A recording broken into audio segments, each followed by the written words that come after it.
Bom dia, meninas. Depois de muito tempo estou aqui de volta. Porque eu tava de férias, voltei a trabalhar agora. E hoje eu vou mostrar umas coisinhas pra vocês aí. Já fiz almoço, fiz uma caçarola e vou mostrar pra vocês aqui. Bora lá. Fiz um franguinho na air fry, feijãozinho que eu cozinhei ontem, um arrozinho bem gostoso. E aqui, ó, na air fry tem umas batatinhas que estão quase prontas. E daí, pra sobremesa à tarde, tô fazendo uma caçarola, ó, maravilhosa. Vai ficar bom hoje, né? Muito bom. E enquanto termina de ficar prontas as minhas batatas, a máquina tá aqui enchendo, lavando umas pecinhas de roupa pra adiantar nessa terça-feira de carnaval. Aí também já coloquei ali umas toalhas de banho no varal. Também deve estar quase seco com esse sol. Que olha como que tá o céu hoje. Azulzinho, azulzinho. Daqui a pouco essas daqui também já estão prontas para pôr no varal. Já dei uma arrumada na minha cama. Falta guardar só esse lençol aqui que depois que eu abro a janela cedo, ele bate muito sol nessa parte aqui da lateral da cama. Daí eu tenho que pôr alguma coisa, senão a colcha vai tudo perdendo a cor, vai desbotando por causa do sol. Daí eu ponho esse lençol aqui, mas tá arrumadinho o quarto. Tá bem arrumadinho. O chão também tá limpo, porque eu já limpei ontem. Tá tudo bem arrumadinho.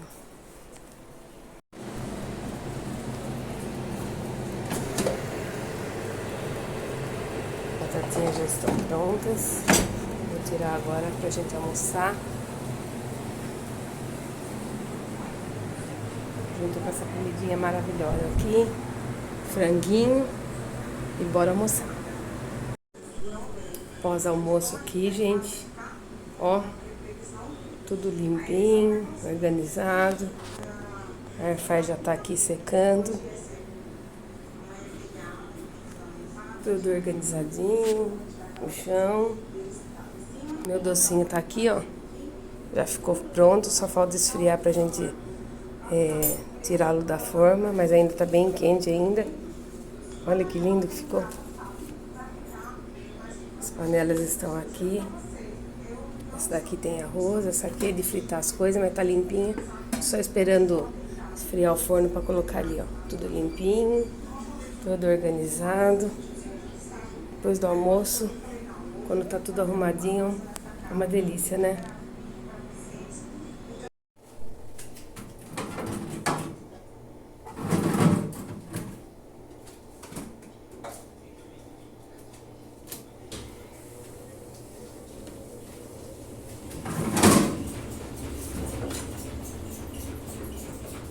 Ixi.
Geladeira limpa. Aqui tem 2 sucos que eu fiz ontem à noite. Coloquei a toalhinha, que eu sempre coloquei, né? Aqui tem uns potinhos com algumas coisas, arroz doce que eu fiz ontem. Uns legumes na gaveta, alface. E aqui na porta eu sempre colocava alguma coisa por baixo aqui, mas resolvi não pôr e deixar assim, ó. Sem nada. Acho que ficou melhor assim. Bem organizada. Graças a Deus, né? E é isso aí, pessoal. Eu não ia fazer muita coisa hoje. No fim, acabei decidindo dar uma limpadinha na minha geladeira. Depois que o nosso almoço ficou pronto e a gente almoçou, né? Dei uma limpadinha nela. Dei uma limpadinha na cozinha. Terminei o nosso docinho, que ainda tá aqui esfriando. E sempre tem alguma coisinha pra gente fazer, né? Não tem jeito, né? Mas é isso. Obrigado por terem me acompanhado até aqui. Me acompanhe no canal. Deixe o seu like. E obrigada. Até a próxima.